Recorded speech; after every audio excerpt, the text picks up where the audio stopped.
Yeah, it's working, right? For everyone. We are able to share screen. All of you are co-hosts. Yeah.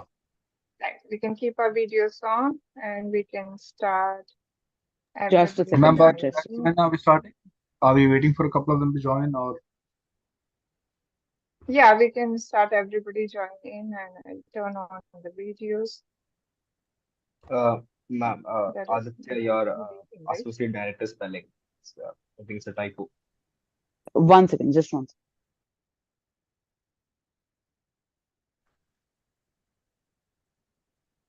I saw someone waiting. Do you see anybody waiting?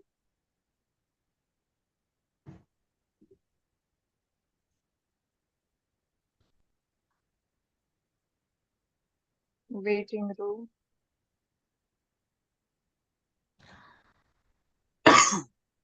Yeah, I have myself waiting in the waiting room. You can call. and this video is being live streamed? You're live streaming, right? Yeah.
You okay? You need a minute? Cool. Okay.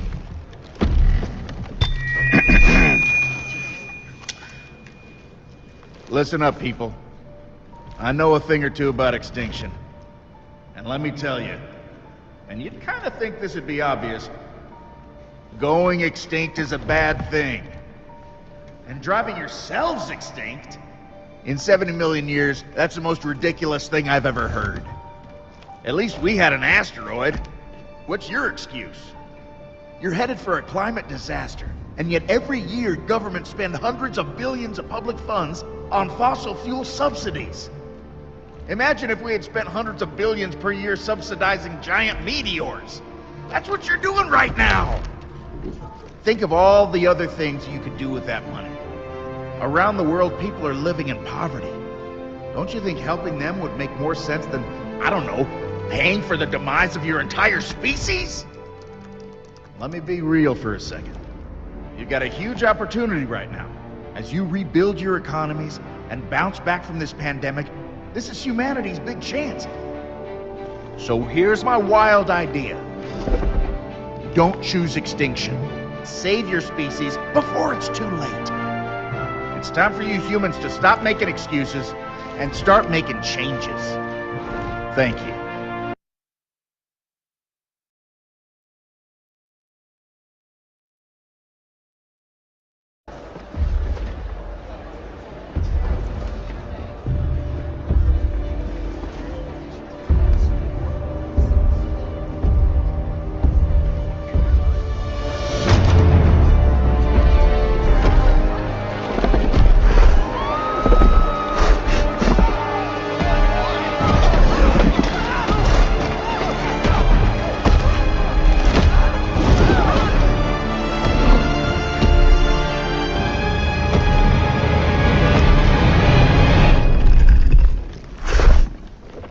okay?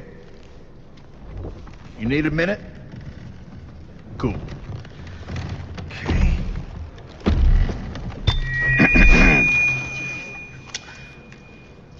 Listen up, people. I know a thing or two about extinction. And let me tell you, and you'd kind of think this would be obvious, going extinct is a bad thing. And driving yourselves extinct? In 70 million years, that's the most ridiculous thing I've ever heard. At least we had an asteroid.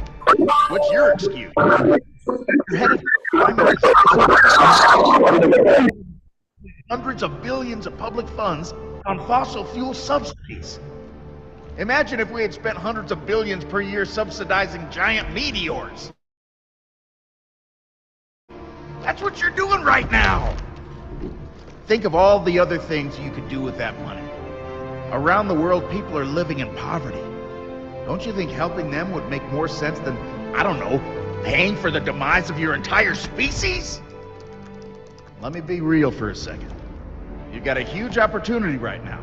As you rebuild your economies and bounce back from this pandemic, this is humanity's big chance.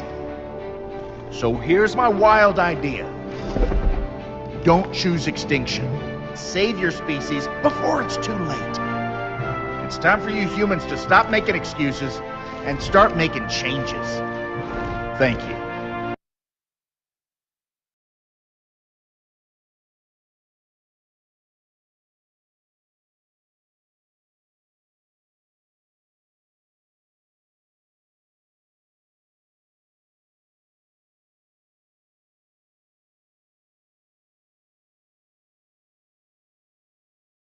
What does it feel like to not have a home? طبعا يخوف بس تصير ظلمة هون ما يشعلون لنا الأضوية.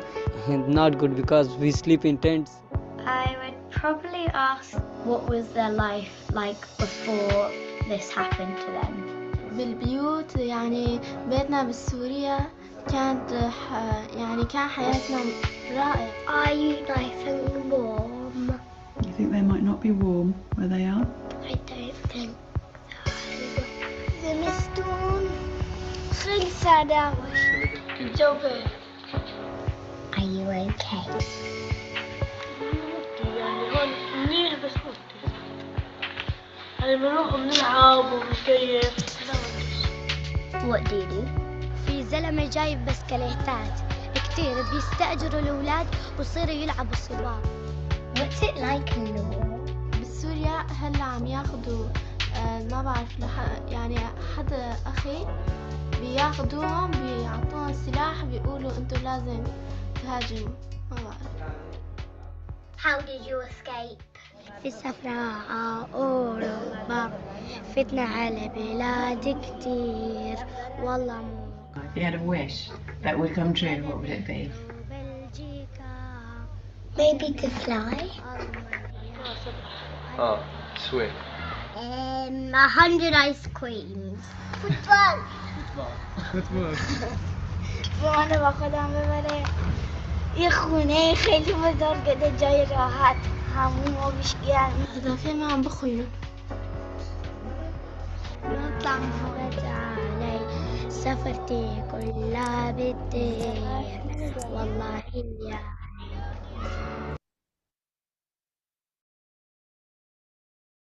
Dear students and dear delegates, thank you very much for joining the Model United Nations Refugee Challenge.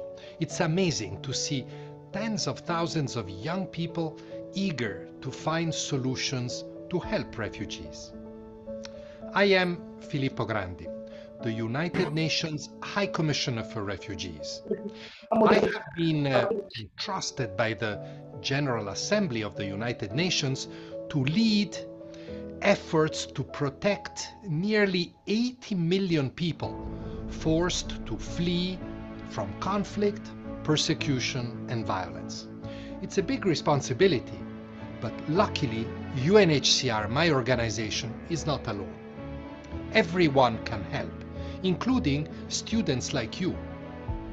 First, through your Model UN debates. We count on you to develop new ideas to help refugees.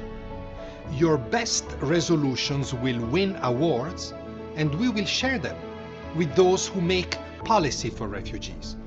Second, in your communities. You can make refugees feel welcome in your city, in your school. You can use what you have learned to educate your friends and your family. And third, in your future jobs. Whether you become a politician, a policymaker, a teacher, a business leader, remember, you can make a difference to the lives of refugees. Like most of you, half of the refugees in the world are under 18. You are the future. And as my organization, UNHCR, marks its 70th anniversary, I invite you to become a young champion for refugees. Let us work together to create a better world for people forced to flee.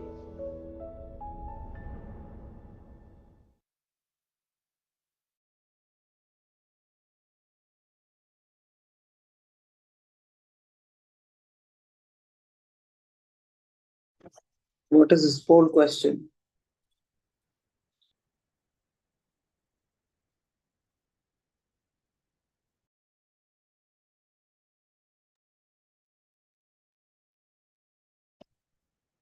Hi, everyone.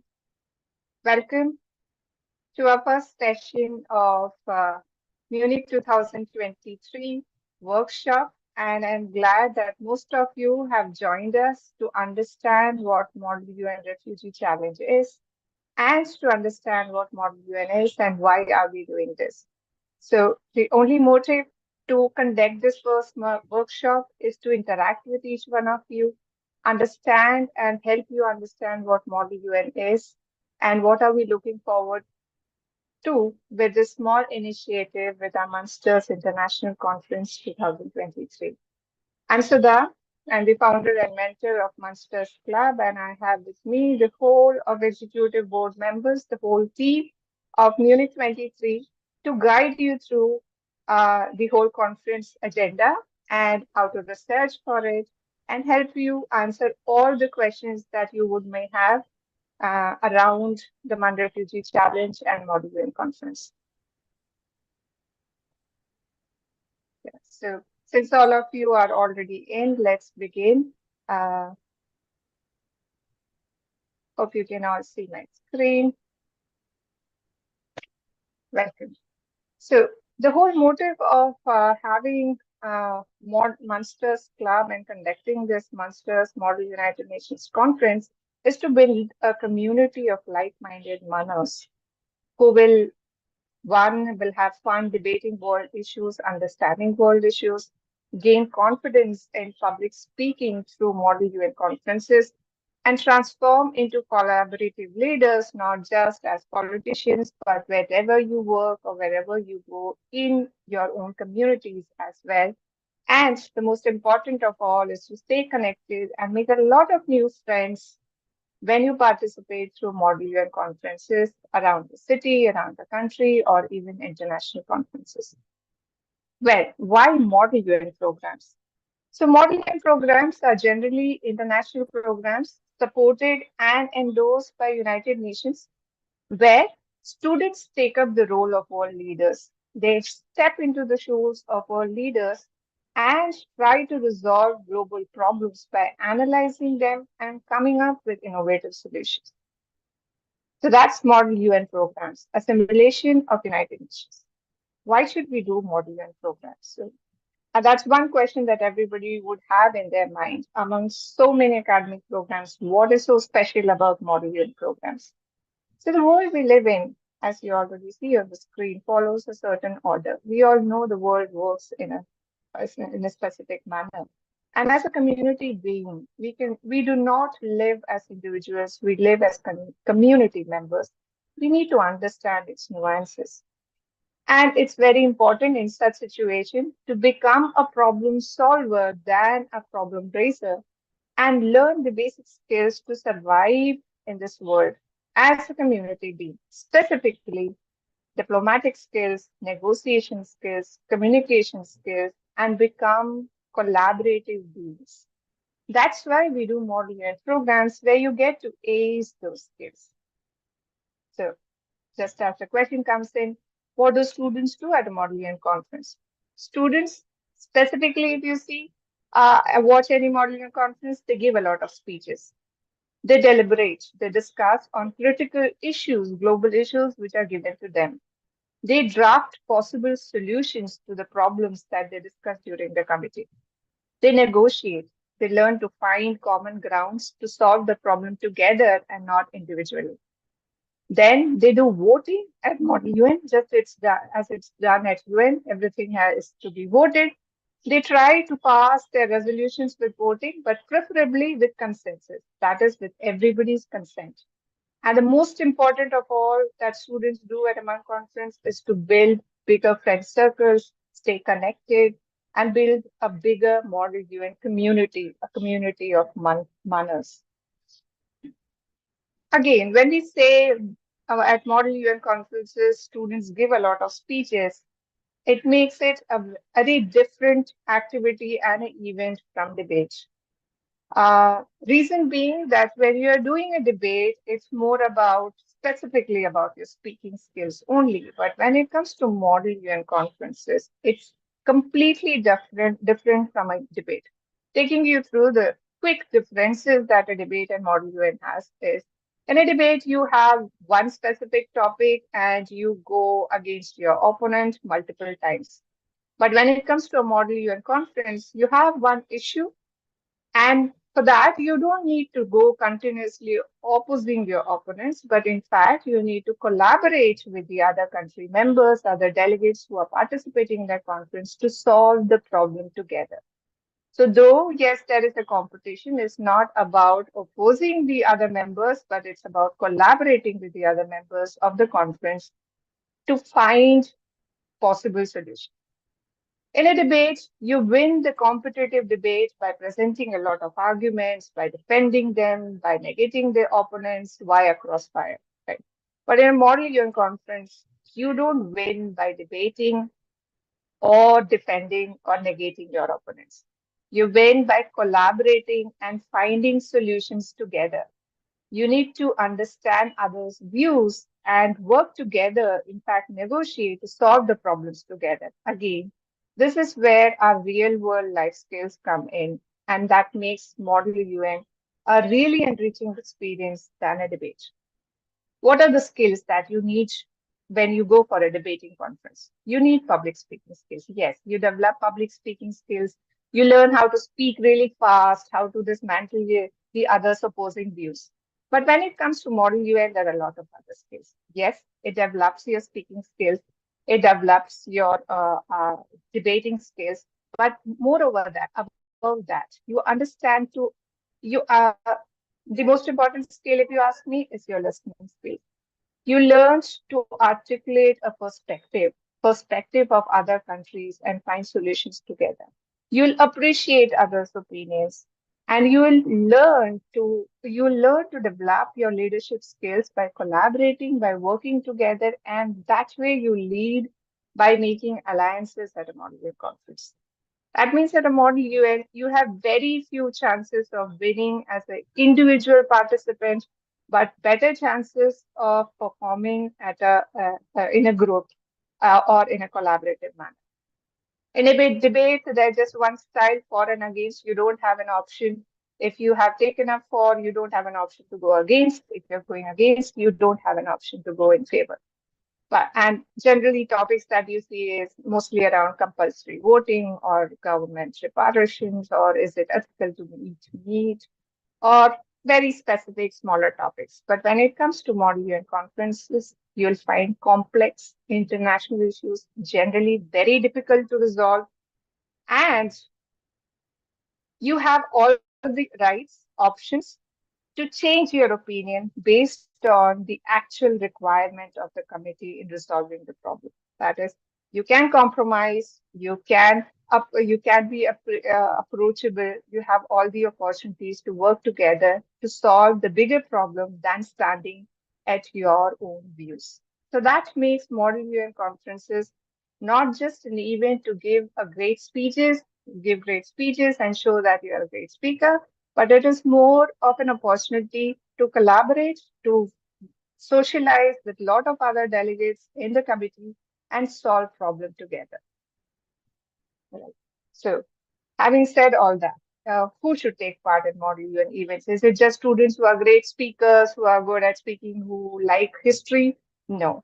Model UN programs are for anybody who wants to develop confidence. It's for anybody who is interested in global issues and want to make world a better place and have got great ideas to share through MUN conferences. If you're somebody who is referred to as bossy, stubborn, and opinionated, and you want to change and you want to transform into a more collaborative leader, this is where you get to enhance those skills. If you want to experience a top university campus, you can participate in international MUN conferences. You'll get a lot of opportunities to visit Oxford through Oxford MUN. You can visit Oxford University through Harvard MUN. You can visit Harvard universities. And there are a lot of conferences that give you a chance to visit those universities before you actually decide to go there and study further. So yes, one is a great opportunity to visit universities before you go and choose the best university you want to go in. If you're somebody who's totally new to MUN, MUN events are really great to experience and learn through them rather than going through any other training or as such. And if you want to become an award-winning MUNer who want to show that you are a great diplomat, Model UN events are great events to become award-winning runners and enhance your skills at Model UN. So when I'm continuously talking about skills, what are all the skills that you develop at a Model UN conference? Yes, you develop public speaking skills, definitely. You develop research skills. You use your debating skills. You learn what negotiation skills are. You ace them. You develop your language and writing skills. You become more aware about global affairs.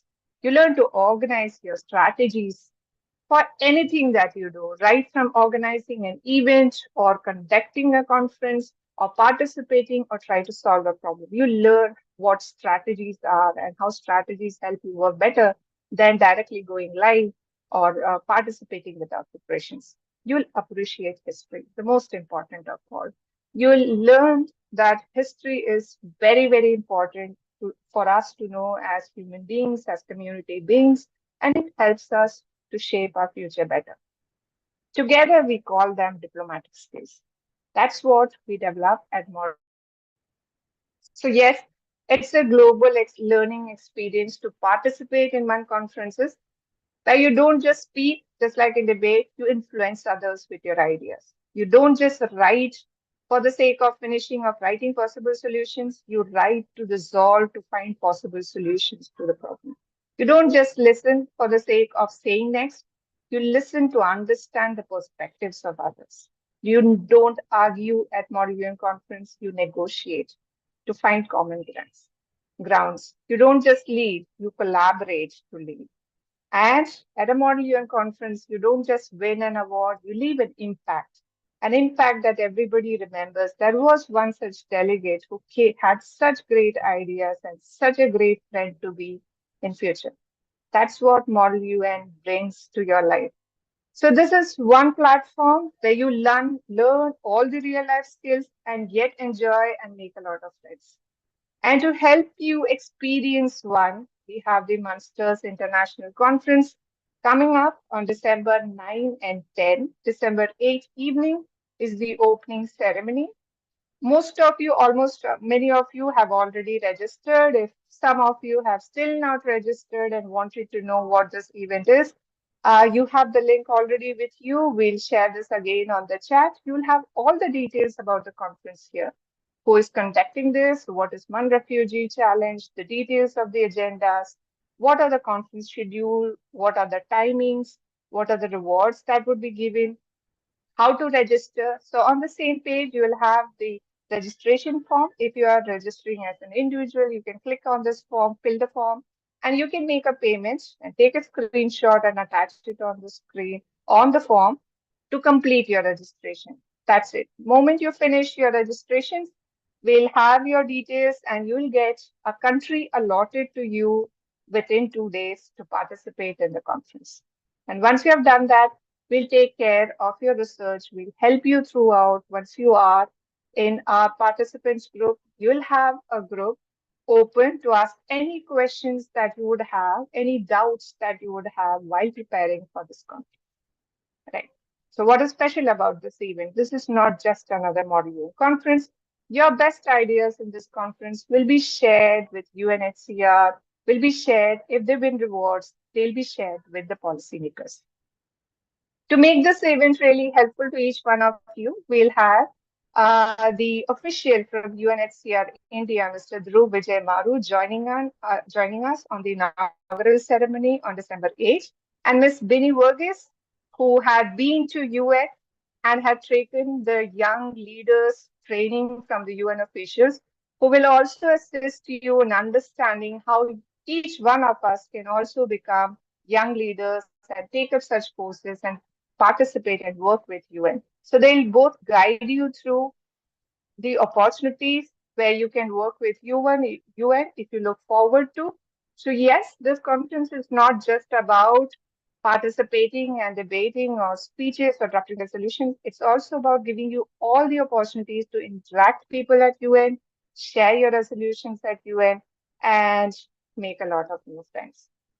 So in this conference, there are a lot of agendas that UNHCR has shared, but we have specifically taken just 2 agendas. One is for junior group for students aged 12 to 14 years for classes 7, 8, 9. The agenda for discussion would be protecting refugee children. What will be the solutions that you will find for protecting refugee children? And the agenda for senior students for classes 10, 11, 12 is refugees' access to jobs and financial services. How can you make life better for refugees? Right. So these are the 2 topics that we have already chosen for the conference. And to take you forward and to answer all your questions, we have our executive board members, Jasrail as the Secretary General, Nora as the Director of UNHCR Junior Committee, and both of our Associate Directors. We have them with him. Now I hope all of you can wave once to all our students here. And from here on, they'll take over and they'll guide you how to prepare for the conference. What is the rules and procedures? And any questions that you may have to prepare for this conference and participate if you are not registered yet. Any questions so far? If any one of you have, you can put it on chat, or you can also unmute, raise your hand and mute yourselves and ask.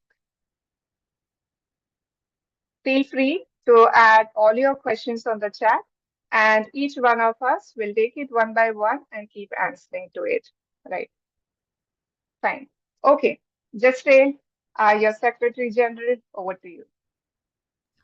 Hi all, how are you? So yes, so I'm really happy to join here today. So just to give you a slight introduction about myself, my name is Jasrail El Tadius, and actually I'm joining you all from Dubai. I've been in Kerala, I've been in Kochi, I've been a student in Rajagiri, Christianity Public School, and now I'm currently working in Dubai in the corporate insurance sector. So just to give you a brief about, how this MUN has changed my life, I would be a great example to tell you all students here, because I am a person who has built myself out of these MUNs. Because I've been a student, I've not been the best in terms of exams and all the classes, but I've made my way through these events, especially MUN. Because MUN had given me, a sense of hope, a sense of confidence, and place to believe in myself, to showcase my talents in the way I speak, the way I communicate, and so on.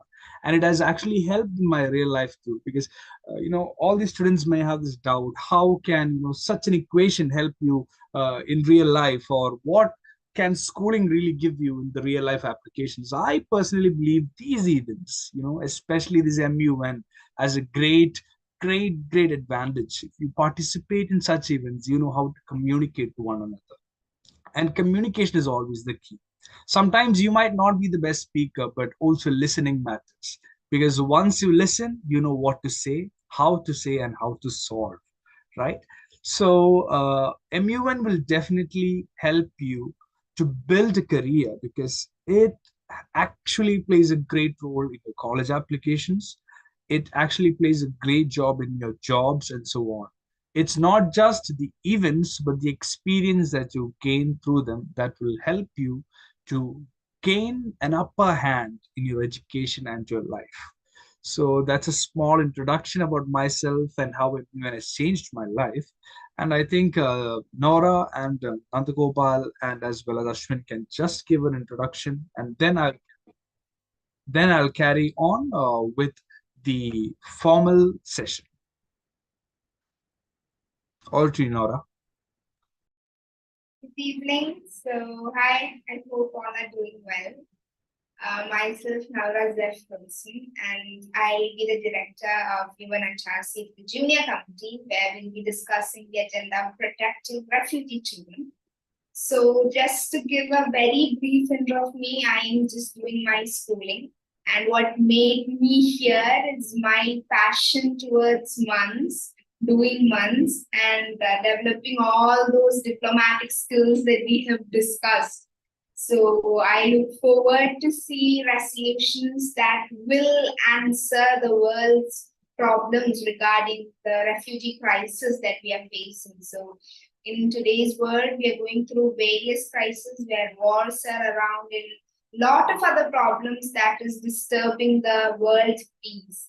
So as far as I'm concerned, to do MUNs and upskill yourself is a major part of doing MUNs, and then giving out an impact, just as ma'am discussed, giving out an impact in the committee is something that we should look forward to, where we should use all our skills, not just speaking, but all our negotiation skills, all our ideas where we put forward in new solutions. So I'm glad to see you all join in for this journey along with us, where we can see our solutions traveling to the real UN. I'm really excited about that, and I hope all are very happy to be with us and be together in this journey. So let's all look forward in colorful outcomes and resolutions that come up.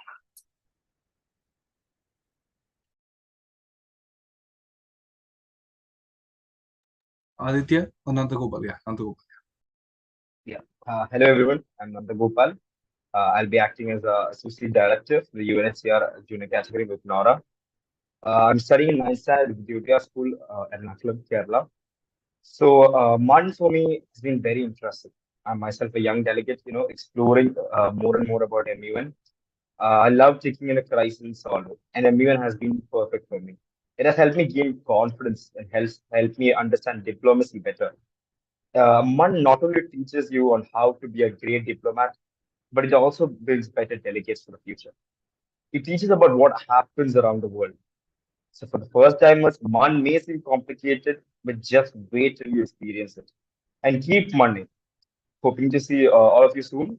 So remember, once a delegate, always a delegate. Thank you. Hello all, I'm Aditya Tarkar, the Associate Director in UNHCR Group 1. So basically, it's all about MUNing. When you start MUNing once, what it has been for me, it's like you cannot stop because the experience you gain from one MUN, it's extravagant because the things that you learn about external affairs, the things that you learn about diplomacy, you cannot gain that knowledge just by reading books or just by watching TED Talks. MUN itself is an immersive experience which will help you all in a certain way in even your college applications and even in real life for problem solving and for teamwork. So basically, MUN is something that makes you basically an all-rounder. And yeah, about me, I'm based in Nagpur and I'm currently studying in 9th standard. Thank you. Okay, now I guess you all have met our team, and Now is the small session where I'll just take over on these rules and procedures of how an MUN works. So I hope you all can see my screen. If yes, can you all just give me a thumbs up? Yeah, we can. Yeah, okay, perfect. So yes, so heading on to the rules and procedures. So, you know, MUN is actually a very formal event, to be honest. It's not some event where you just come to just run around or, fool around. Because MUN has to be taken on its own seriousness. Because trust me, delegates and my dear friends and participants, such an event will be the only place in your schooling life or your college life where you can act or you can believe in yourself as a true leader, because you will never get this opportunity of becoming a leader ever in your schooling life or your college life. Hopefully you can become a UN delegate yourself in future, but this will definitely help you to act, or to believe in yourself that even you can become a leader. So in order to become a leader, yes, you have to follow certain rules, right? So these are the rules and procedures of every MUN. I'll just quickly explain it in a couple of minutes, and then I'll show you a demo of how it works too.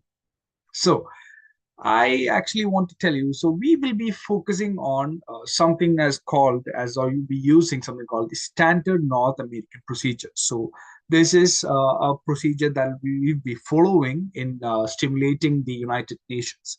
So as this even says, it's Model United Nations, where we mock the UN. That is, we just completely perform a Model United Nations. So the main question that you will be hearing from your chair, there is a chairperson, will be, are there any motions on the floor? So this is initially how you start a debate, or initially how you start a conference, because the chairperson will be asking you, are there any motions on the floor? By this they mean that, is there anything that any delegate, so we represent every individual in the committee as a delegate, not as a friend or a brother, but as a delegate, because all them present are leaders of the world. So I'll just show you, for example, are there any motions on the floor? Can my dear team, can you just help me with it? Can somebody raise something? Delegate of China or delegate of Russia?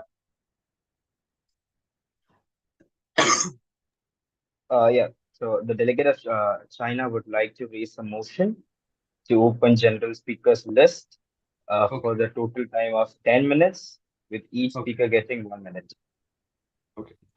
Thank you, delegate of China. So see, so when a chairperson asks, are there any motions on the floor? First, the delegate will be raising their placards or will be raising their hands, and then the chairperson will be recognizing the delegate and requesting the delegate, yes, delegate of China, please. So once the delegate has come across, or once the chair has given the permission to the delegate would ask something or raise whatever the inquiry is.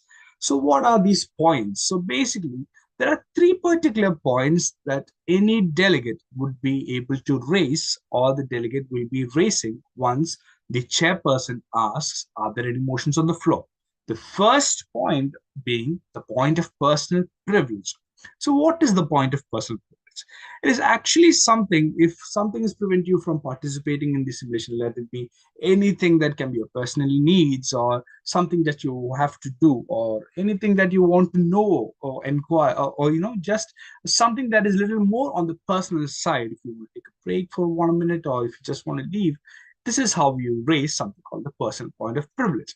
The next point is the point of inquiry. So if you have a question for the chair, for example, there can be a doubt, that can be something that you want to inquire to the chair directly, then you can raise this point of inquiry. The third point is the point of order. So this point of order is raised when the chair has made a mistake in any particular procedure that you're aware. So even everybody participating is a human being after all, and error is something that we can't omit. So if at all that you feel that a chairperson has made a mistake, then you can raise a point of order. So moving on, so I think the delegate of Russia or China can just help me by raising any of the following points just to demonstrate. Yes, the delegate of China, please. Yes, delegate of China, you're recognized. Okay, Khan. 1 second. Okay, so The can delegate the of delegate of China, yes, please. Yeah, the delegate of China would like to raise a point of personal privilege. Okay. Yes, delegate. Thank you. Delegate of yeah. Okay.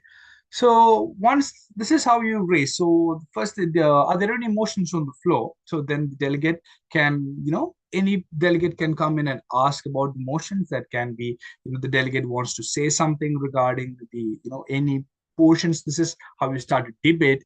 And there are, once the motion is being raised, any mid participation or anything, there can be points or the three points of that any delegate can raise. That is first, the point of personal privilege, second, the point of inquiry, and third being the point of order. Moving on, this is the motion. So motion is the most important thing. So you might be familiar with another kind of motion that might be a little more on the fun side, but motions on the floor means this is a very important word in every MUN, because the delegates, any debate, for example, if you have to start talking or if anything has to be spoke in the United Nations or in the event, they have to raise a motion which has to be passed by 50 percentage, 51 percentage of the committee. Then only the motion can be passed, because all the delegates are equally important. So it's not in favor of just one particular person that the whole session moves on, but in the interest of the majority is, then only once the interest of the majority is gained, then only the event moves forward. So this is how we begin. So first, the chairperson will be asking, are there any motions on the floor? Okay, then the delegates who would like to speak or to raise any motions will raise their placards or raise their hands, and then the delegate will, or then the chairperson or the EB, the executive board, will decide and ask the delegates. That is first, it might be the delegate of China, Russia, Nicaragua, any delegate can be. Then each delegate will raise their motions, and once the motion passes with the maximum majority, that is more than 50 percentage, then the chair will ask the motion to be passed. Then only the motion passes, and once the motion passes, then we can move on with the sessions. So, delegate of China, could you please, just give us a demo? Is the delegate of China here? So, yes. Are there any motions on the floor? Yes, delegate of Russia. The delegate of Russia would like to raise a motion in order to open a moderated caucus for the time being 30 minutes, per speaker time being 1 minute, on the topic reassurance of safety in refugees. Okay.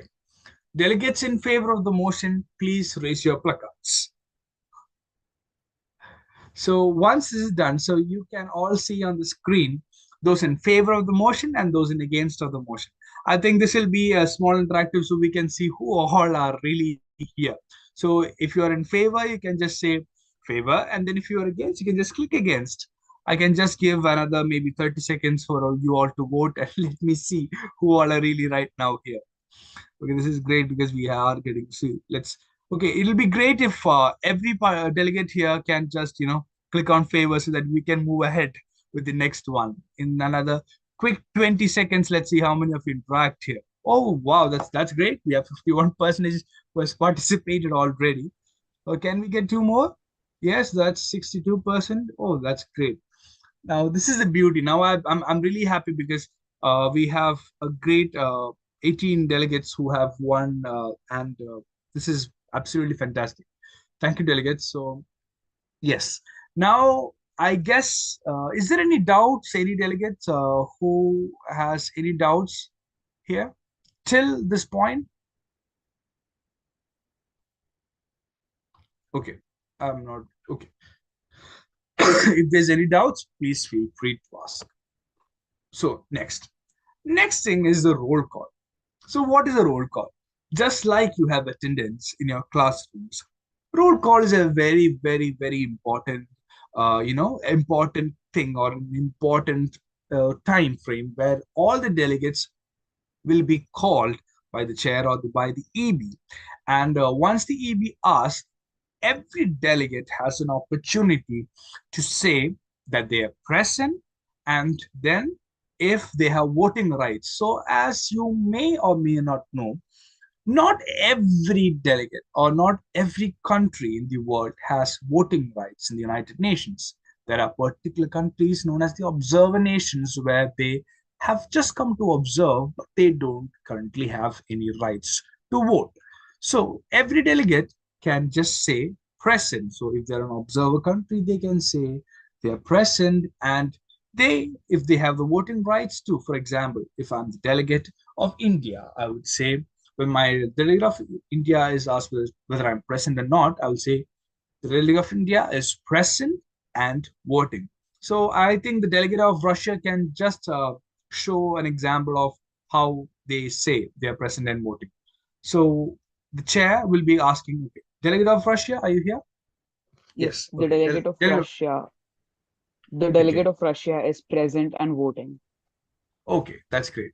Then we'll be moving on to the next delegate, and we'll be calling all the delegates present in the committee. So this is a roll call. Very simple. The objective is to understand who all are here in the committee, which all countries are here, and who all are voting and not voting. So next one, it's a speakers list. So as you may know, this particular event is actually a debate with a cause. So it's not like the conventional debates that we see around, but these debates are debates focused or particularly oriented in creating solutions and resolutions. Okay, so first we will be always having something called as a speakers list. So the speakers list is a very important thing, because the speakers list, which will be particularly be taken by the EB, they will be created. So every individual will be coming prepared with their speeches. So they will be assigned of certain time frames, for example, according to the motions raised. So we had seen in the previous few minutes that the delegate of China had raised a motion where they had been asked to speak for 1 minute, with there is a total time frame of 15 minutes, with each delegate getting 1 minute to speak. So the 1 minute time frame is the only allotted time frame for each individual to speak. So what happens is, if you exceed the 1 minute time frame, that means you are actually not respecting the other delegates.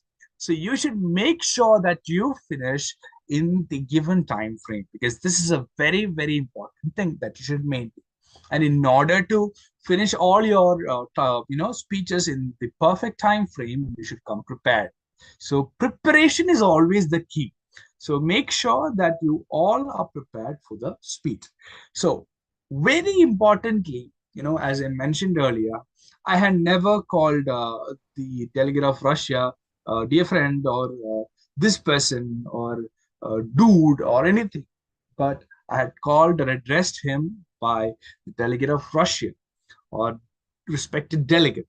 So these are certain formalities that we should always maintain while talking to another delegate. Also, very importantly, every delegate who is speaking should not or cannot say I, me, or anything, but they should always describe themselves as, for example, if I'm the delegate of India, I should say the delegate of India would like to express and so on, or the delegate of India is in favor of what is happening. So this particular phrase is said because the particular individual speaking is not speaking for himself, but is representing the whole nation, which he is particularly, which he is representing. So this is very important because you should always refrain from the term I, you, me, and so on, and should express yourself as the delegate of the particular place. And once you're talking to the other individual, you should respect the other delegate as well by saying the delegate, the respected delegate, and so on. So this particular formality has to be always maintained in every month. Okay, so yes, so as you might know, none of the speeches goes more than 2-3 minutes, 4 minutes, 5 minutes, or nothing like that. Usually, all are very crisp, small, and resourceful speeches, which vary in time frame of, let's say, 30 seconds to a minute. So this means come prepared, speak efficiently, and structure your speeches in such a way that you communicate exactly what you want to communicate in the allotted time. Okay, so that is very important to know. So yes, organize your strategy. So like I had explained in my previous previous slides, you should always be organized when you come for an MU. You might not be the best speaker. You might not be the person who can dominate or anything. But when you come for this particular event, there are just a couple of things that you should keep in mind. The first being, you are not anymore a school student. You are coming here as a leader. And if you are a leader of a nation, you will never ever come unprepared. Come prepared, organized in such a way that each word you present in this particular Model United Nations, you speak as a true leader. So plan, keep everything in mind, and come in a mind or come in a in a mindset where you want to solve this particular problem that is being faced around the world. And if you have to face the problem, and once we have to solve this problem, come prepared. This preparation will help you to speak, to act, and to behave accordingly. So organize, strategize, and make sure that your preparation is done for the country that you are going to represent. So now I hand over. So is there any doubts in this particular slides that I've explained for you? Any doubts, dear delegates? Anyone has any doubts? If there's any doubts, you can text me personally, or you can raise a point of inquiry or anything, and you can ask me. I hope you have gone through it. If there's any doubts, please feel free to ask in now first. Now I hand over so that yes. Will there be will there be any warning given when our time is about to run out? Yes, we can definitely you will be given warning, dear delegate. So yes, you will be given the warnings, and you will be made aware and of the time frame that you're allotted and given. So don't worry, that will be strictly told as well, respecting you. Yes. Any other doubts? Yeah. So thank you, Jasleen. Thank you for the questions. If you have any doubts about the proceedings of the conference, feel free to ask on the chat. You can even ask on all the groups that we'll share in future for all those who are joining today. We'll be always available to answer all your queries. The slides that we are presenting right now will also be shared with each one of you on the group so that you can refer. You'll have numbers where you can always message the EB and ask any queries that you would have in future. What would be a time frame to prepare for the speeches? So you don't just prepare for the speeches, you prepare for the whole conference. So from today onwards, you have another 18 days to do so. Don't just stick to speeches because this conference is really special and it's more about real good solutions and not just speeches. Uh, as Nora will take you through, she'll help you, work on your research and how you can prepare your speeches. We'll also have another 2 sessions on coming 2 Sundays where we take you through speaking skills and draft resolutions as well. Today, we'll specifically focus on your research part, how to do your research, what are the procedures, and how do you draft your position papers. Right. So from today onwards, Bella, you have another 18 days to prepare your speeches. Over to you, Nora. Yeah, so I'll be taking on you with the part of how to do your research. So we have discussed that you have to be well prepared with your, not just with your speeches, but to participate in the entire conference. So the main part of your preparation will be your research. So I'll just share my screen. I hope it's visible. So we just start. So there are 5 stages that you see in a module UN, which starts with the research, then you do your debate, you have your negotiations, then you draft your resolutions, and then comes the actions based on what your resolutions are. So the very base or the very foundation of you attending a conference would be the research you do. So generally we use the term research, isn't it? We say that we have researched on that or we should research on this. So when you say that, what you mean is to know more about a subject or a thing. You research about something in order to know what that is, what is the purpose of that, why you need it, how do you implement it. These are the basic questions when you generally say that you research on something. So in a model UN, we'll first have the committee-specific research. You should first know what your committee is, what you will discuss in your committee, what is the meaning and purpose of your committee. For example, now we are having UNHCR, which is the United Nations High Commission for Refugees. So generally, UNHCR's purpose is to address the problems that is faced by refugees. But in case you're taking WHO, World Health Organization, you have the purpose of WHO is to deal with health issues and world health things are discussed in WHO. Then you have UNHRC, which is the Human Rights Council, where you discuss things about the human rights, the Equality Acts, etc.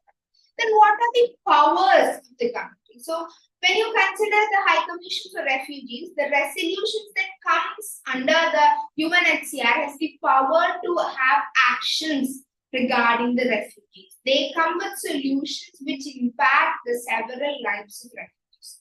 Then what has the committee achieved so far? So since all these days, what is the impact that UNHCR has given to the world? That will be the goal achieved by your committee. And any other questions, when you hear UNHCR, United Nations High Commission for Refugees, whatever questions that comes to your mind, what committee is this, when was it formed, the history of the committee, as I said, the meaning and the purpose, everything should be answered. All the answers to your questions based on your committee should be. And that is what we mean by committee-specific research. You will be specifically researching about your committee, and you will answer all the questions that comes to you regarding your committee, no matter whichever your committee is. You have to start by knowing where you are and what your committee is. Then you go on to your agenda or topic-specific research. So when I say UNHCR, we are discussing based on 2 agendas, which is the protection for refugee children, and the other one is financial services and employment. So when you specifically research on your agenda or your topic, you have to know the meaning of your agenda, about what your agenda is saying. First, you have to know that. Then comes the history of the topic. For example, if you take protection of refugee children, what is the history of that topic? Why are we discussing it? In before years, what are all the actions that has been taken based on the protection of refugees? You have to know that. Then comes what are the causes and consequences of the topic. So what is the relevance that we have taken this agenda to discuss? It is because that is something which is spreading now in these days. It's having a relevance and it is a problem, and we need to find a solution for that problem. That is why we are having it as our agenda or our topic. So you will have to know everything about your topic, like what is the cause, how this problem has occurred in the world. Now, since this problem is existing, what are the consequences that it is giving? Who are impacted by that? If this is resolved, what are the merits that will have to the world? Who all will have their lives peaceful, or when this is existing, who all the problem is affecting? You will have to know everything about your agenda or your specific topic. So once you know about your committee, you come in and you know more about your topic or the agenda that you are discussing in your committee. Then comes your country-specific research. So as in Model U, when we have discussed, we will not be addressing ourselves. I will not be addressing myself now as well. No, I will be addressing the country that which is allotted to me. So whatever you say, you have heard in the just before session, that you will address yourself as delegate of China or delegate of Russia or delegate of India. So when you say that, it is very important for you to know what your country is saying. So you have what type of government your country is having. You have to know whether it is a republic or what kind of rule your government is, your country is having. It is very important for you to know that. Then what are your boundaries of your country? Who all are you surrounded by? Then what is the economic situation of the country?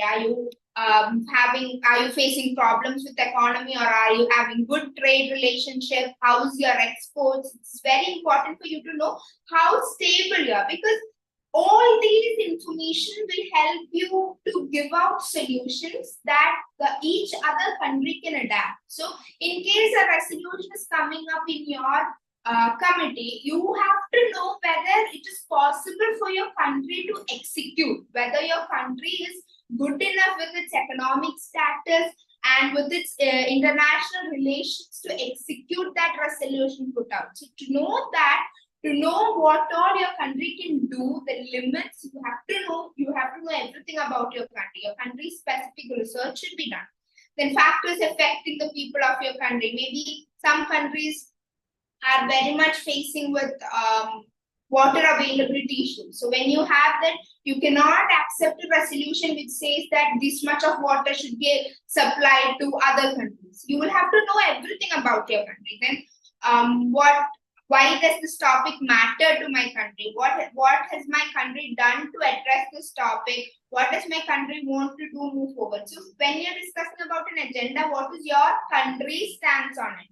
So when you have an agenda, what is your country planning to do on that? All that depends on how your country is. Maybe your country is supporting the positive side of the topic. Maybe your country will be having exactly or entirely a negative stance to the topic. But whatever it is, you will have to represent what your country is. So what kind of government my country does?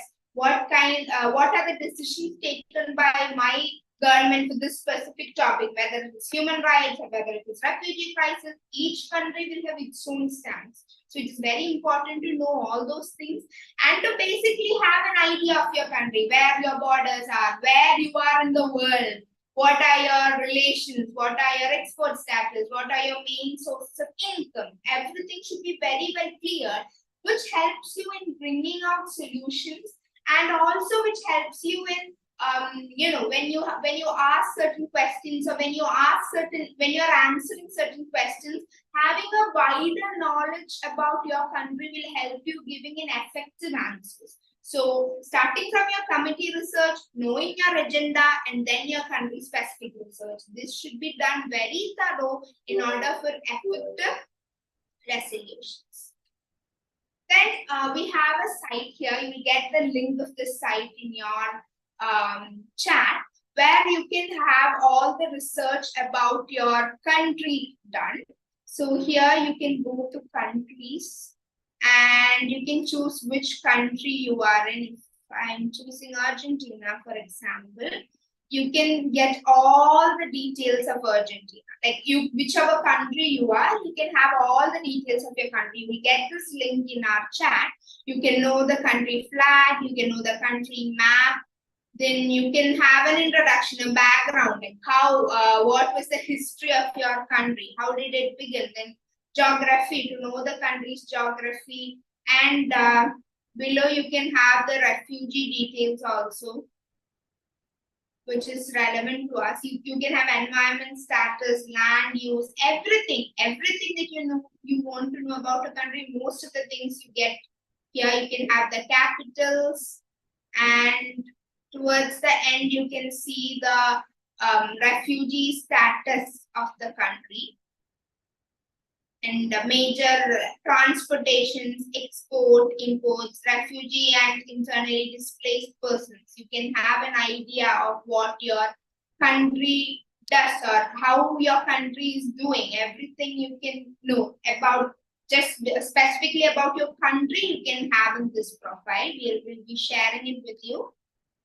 Then comes a research model, which is known as SPHERE, which will again help you to know more about your country policy and what your country does. So basically, each letter stands for each word. First one is speeches. You will have to have an idea of speeches given by your country leaders in order to know what their stances on certain topics, what they have decided over the years. Then you will have to know certain programs. Maybe your country will be conducting certain programs in support of certain people. Now, for example, when Russia-Ukraine war happens, certain country will be having certain programs which will give economic supports to Ukraine or any other thing. Certain programs specifically in order which will state their stance very strong. Then comes events. NGOs and other organizations will conduct events which will create awareness. Again, that will make you understand how strong your country is with particular agenda. Like what all can you speak in the committee regarding the agenda from your country's perspective. Then certain agreements, UN agreements, what all your country have signed, what all your country is in favor of.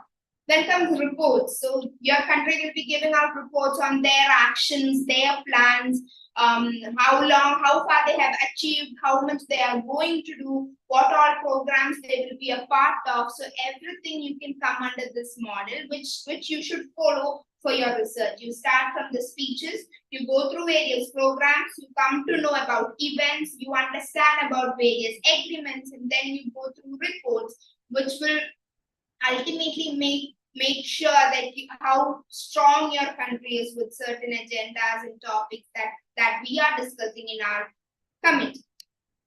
So when you research, you can research in many ways. Either you can just simply go through what the topic is, what the agenda is, just a vast usage, just scrolling through your phones or just reading random articles. But I would prefer that when you research, note down everything that is relevant.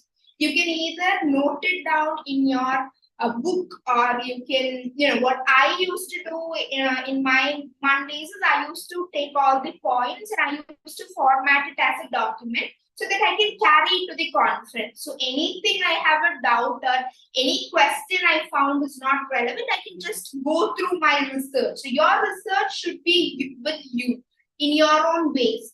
So when you do research, you have to pick certain keywords which can give you the answer. For example, if you want to know the climate action, you should not just type long sentences. Pick the keywords of what you want to know.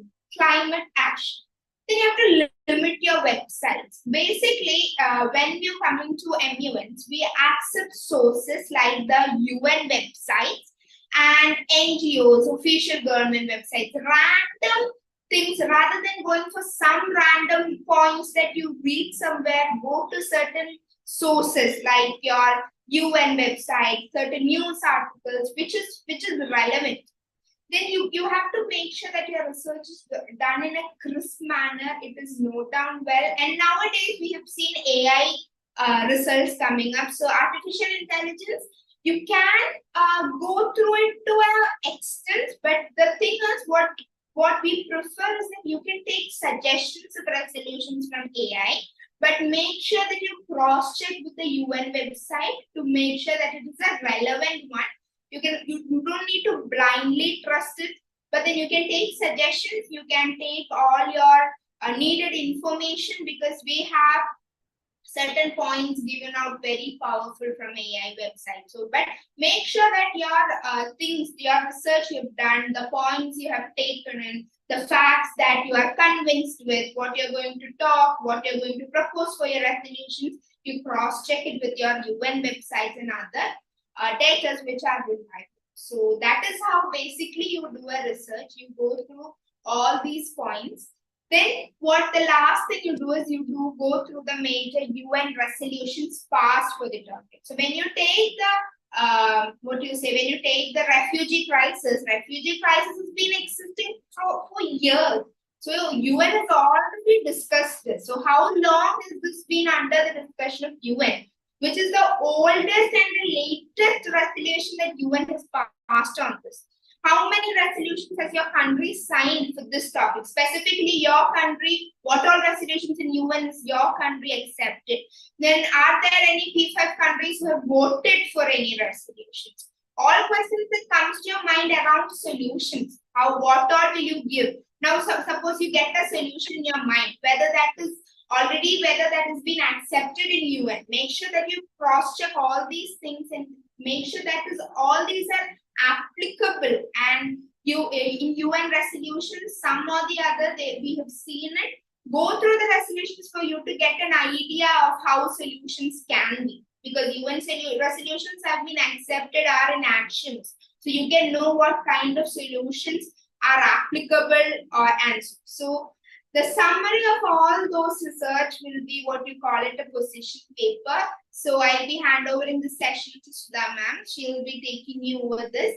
Before that, any doubts regarding how the research should be? We have discussed the resolutions, your country-specific research, the sphere model. Then we've discussed the agenda, the topic, your committee-specific research. Basically, the foundation of these 5 stages in MUN research. So if you have any doubts or any clarifications, please feel free to message.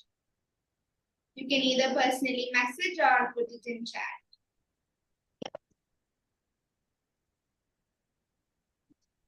So thank you, Nara. Thank you for that explanation. I hope that was helpful to each one of you. I've also shared the slides on the chat so that you can all open up, bookmark it, keep it for your preparations for the event. Just remember that when we are preparing for the conference, you will have to submit a summary of your research by December 4, 2023, which is called the position paper. I have shared how to prepare for the position paper on the slides, but I'll then quickly take you through as well to understand what position papers actually mean and how each one of you can prepare great position papers for this conference. I've also added the feedback form on the chat. Please ensure that all of you fill that feedback form before you leave so that we can prepare better content for you and answer all the questions that you would need to be answered in our next meeting that happens on Sunday. So coming back to position paper, what is the position paper? It is the position of your country. So remember that each one of you who is going to participate in this country will be a committee, will be a country representative. You will not be just Rail or Nora or Aditya or Nandgopal. You will be delegates of some or other country.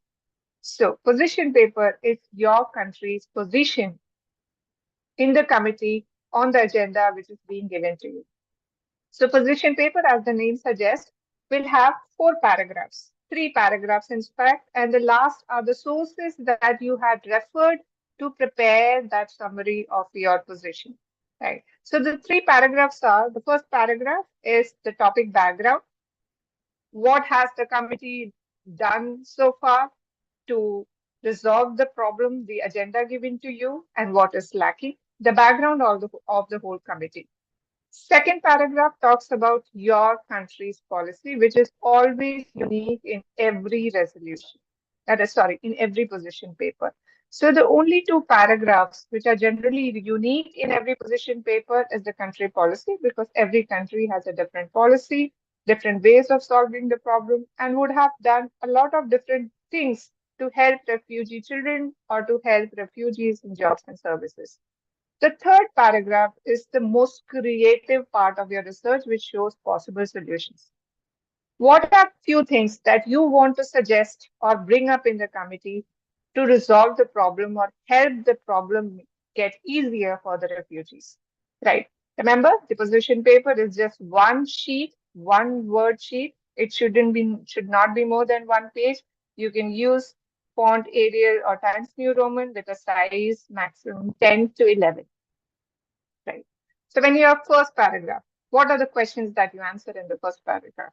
What causes this issue to be a global problem? Why do we call refugee crisis a global problem? What effect does this issue have on the countries around the world? What has the United Nations done to address this issue in the past? What is going on so far? So topic background is generally similar in most of your position papers because the background is same for everybody. But try to make it as creative as possible, right? Facts are same, but it's also about how you analyze the fact, how you share your perspective of the facts makes the first paragraph really different and attractive for the EB to evaluate. Remember that position papers are evaluated and you also get reward for the best position paper during the conference. Here is one example of how background first paragraph should look like, which should have a lot of facts. You can definitely read through it through the slides. The second paragraph will talk about your specific country policy. What has my country done to address this problem in the past? Why does this topic matter to my country at the moment? What does my country want to do moving forward? What is your country doing right now? And what has your country decided to do moving forward? If you are an affected country, what do you look forward to ask from the other countries? If you are a country who's in war, what do you want? What kind of support are you looking for from the other countries? If you're a country who is hosting a lot of refugees, what is the kind of support and financial or other support that you're looking forward to from the other countries? What have you done so far? That's what we mentioned in our country policy. There's a small example also given in the sheet for you to refer to understand how country policies can be rewritten creatively. The third paragraph should talk about the most creative and the most important part of your position paper is the possible solutions. You cannot find one generic solution to the big problem given to you, that is protecting refugee children or finding jobs and opportunities. We'll have to break down the problem into smaller problems and find out solutions to the smaller problems. So when it's refugee children, protecting refugee children, you can break down into education for refugee children, safety for well-being for refugee children. These are small subtopics for the main topic. Then find out what are the existing strengths and weaknesses of the existing policies or the problems. You can come up with different kinds of solutions. You can think of expanding strength to the existing policies, enhancing budget to the existing policies, accomplishing budget for the existing policies, or you can fix the weaknesses of the existing policies. What is not working really well? What is not being followed really well? And how can you fix it? Another possible solution that you can come up is totally new. Can you create total new solutions altogether, finding out total new markets, finding out some real good creative ways where we can help refugee children live the life the way we all live. Right? So this is where we want the whole committee to spend most of their research on and come together during the event on 9 and 10 and work together to find out if those are really possible. So once again, you split your topic into smaller subtopics and find solutions, whether you can expand the strength, fix the weaknesses, or come up with totally new solutions. You also have an example in the same sheet where you can refer and understand how the third paragraph should look like. Last, remember to add the sources that you had referred to prepare your position paper because if you don't mention your sources, it will be treated as plagiarized, that is copied, and you will not be eligible for rewards. So your position paper has to be unique. Even if you refer to a lot of sources, ensure that you don't just copy paste the information, you analyze those informations and you share your, understanding of the information that you're sharing. So that's how the position paper should look like. You are always welcome to ask as many questions that you may have. We have our group Monsters free space where we have added all our participants. And if you would like to get added, you can always joining us on this group and ask our questions here as well. I'll also share the group link here on the chat.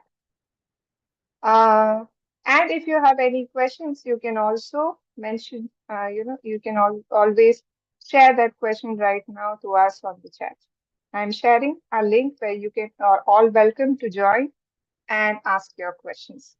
I've also shared a feedback form, which is very, very important for each one of you to share to help us, come up with what are all the other things that you want to be covered in our next training session, which is there for each one of you. So you can mention what you want to be answered, what are all the questions that you want to get answered. Right, this is the feedback form. I'm sharing it again. Please fill it. If you have any questions, we can ask now. And we'll cover all those in our next session. Ensure to enroll if you haven't done that so far. We have extended our registrations till November 30th, though the time for you to prepare would be very less. Try to finish off your registrations within the next 2 days, get your countries, and start preparing as soon as possible. And treat this as one of the best opportunities in your life if you have never participated in a month so far. Throughout the conference, you will have all the support of the EB to guide you through the rules and procedures. Every time a process, a point, or motion is conducted in the conference, they'll mention how is it to be conducted and you'll go through it. But most of the part, you'll be working around possible solutions and drafting some real good solutions so far. For the past 2 years that UNHCR has conducted this MUN Refugee Challenge, that has always been Indian conferences that have won a lot of rewards, and you can always refer to them on UNHCR MUN Refugee Challenge website. Go through the winners so far and you'll find a lot of Indian conferences. And we believe that Indians have the capacity to come up with real good solutions, whether you are new to MUN or not. It doesn't matter whether you're new to MUN. All that matters is, are you creative enough or willing to find solutions to the existing problems? So feel free to join in. Feel free to take this risk to experiment whether you can be a great MUNer if you haven't done so far. And we are waiting to connect with each one of you during the conference and help you come up with great solutions. I hope all of you already have the registration page with you. I've already shared the registration link also on the website. You can open up and register. Ensure to fill the Google form as well, because then only we'll be able to allot your countries. Any questions? Please do not leave without filling up the feedback form. That is really, really important for each one of us. You can put your questions on chat.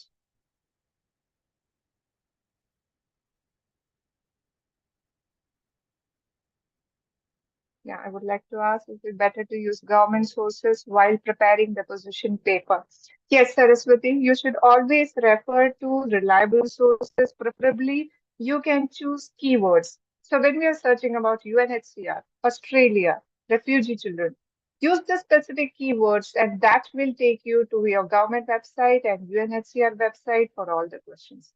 If you are looking for specific documents that your country has signed, and peer research, the policies that your country has signed or speeches that your country have given, you can use this page that I'm sharing on chat for all policy related researches.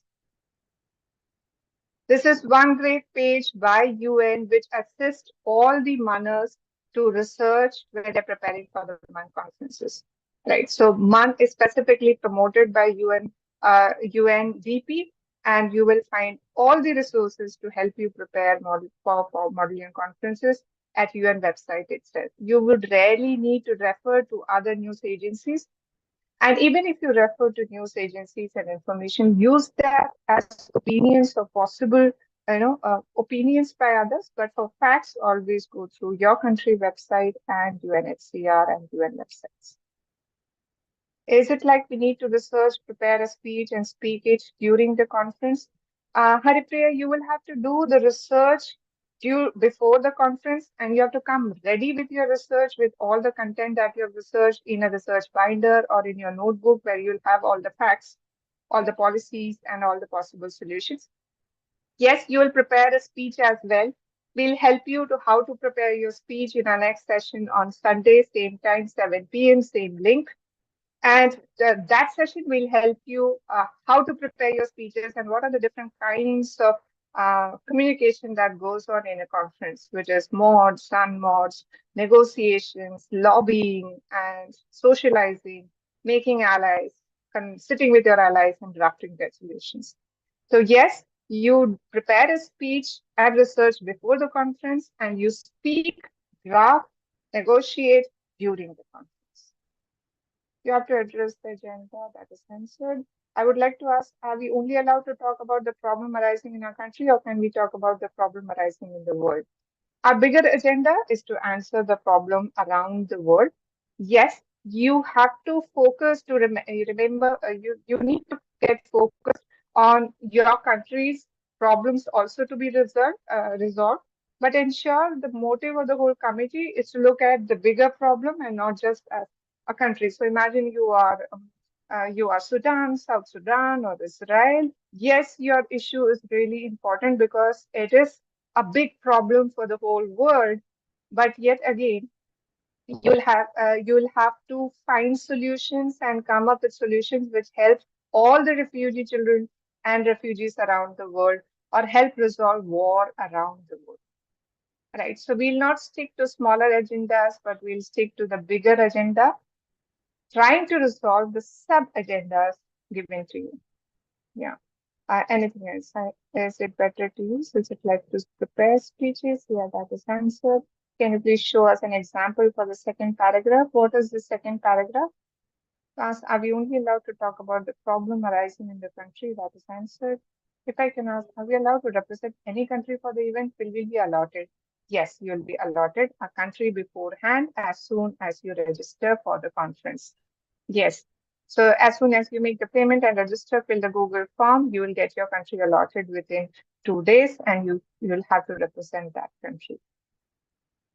All right. Somebody, James, you mentioned, can you please show us an example for the second paragraph? Is it for country policy? Yes, you have that example on the sheet, Google sheet that I've shared with you, the presentation that we have prepared specifically for all of you to help to prepare.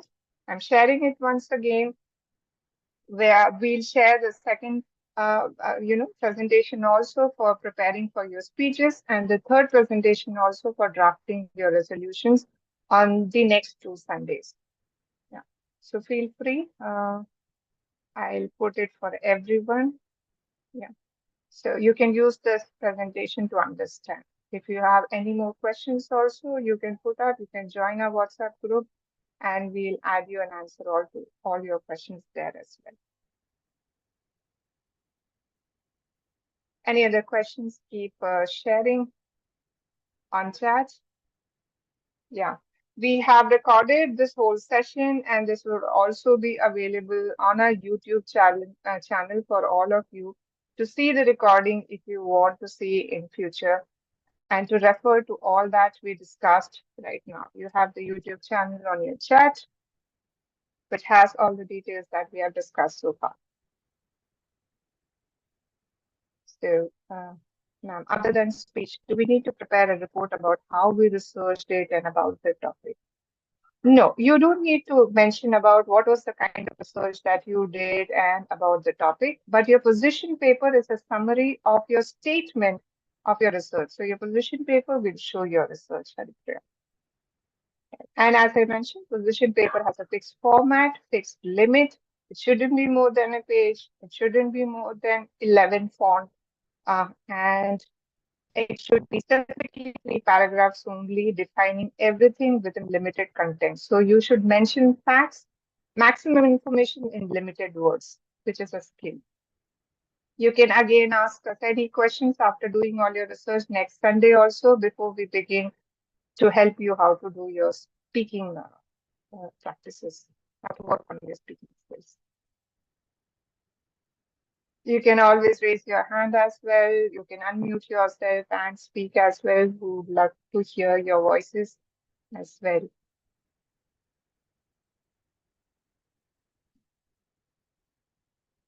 We are here until all of you leave. You can ask questions.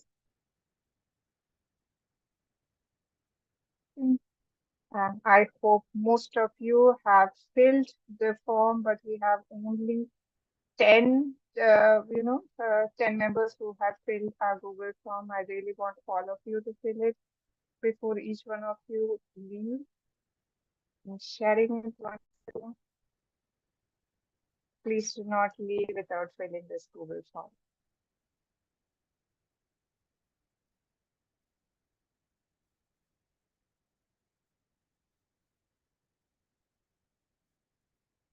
Haripriya, Saraswati, I hope we have answered all the questions from the chat. Now let's just go through, scroll back and see if we have left any questions.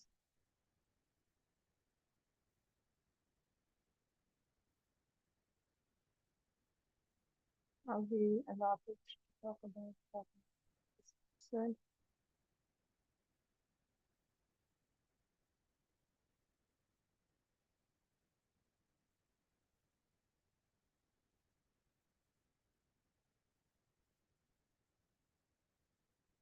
That's it. Thank you, everyone. I hope you have filled the form. Please open the form at your end and fill it. And thank you so much. If you want us to stay, just put us a message on chat that you want to ask question, or you're free to leave. Thank you so much. Thank you, Jamie. Jamie, thank you, Haripriya, for all the questions that you've asked. Join the WhatsApp group, which is shared on chat. You can have all your questions answered there. Thank you. Thank you, Haripriya. Thank you, Bella.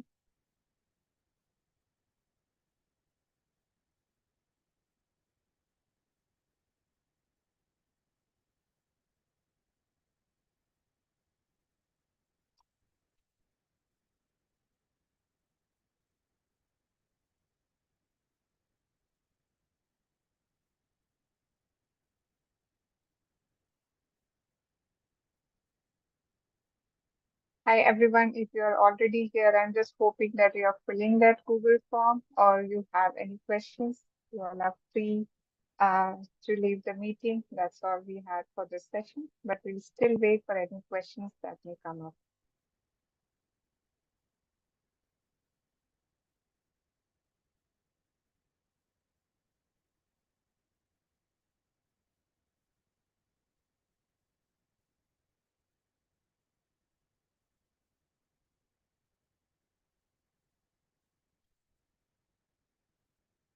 Bella, have a question?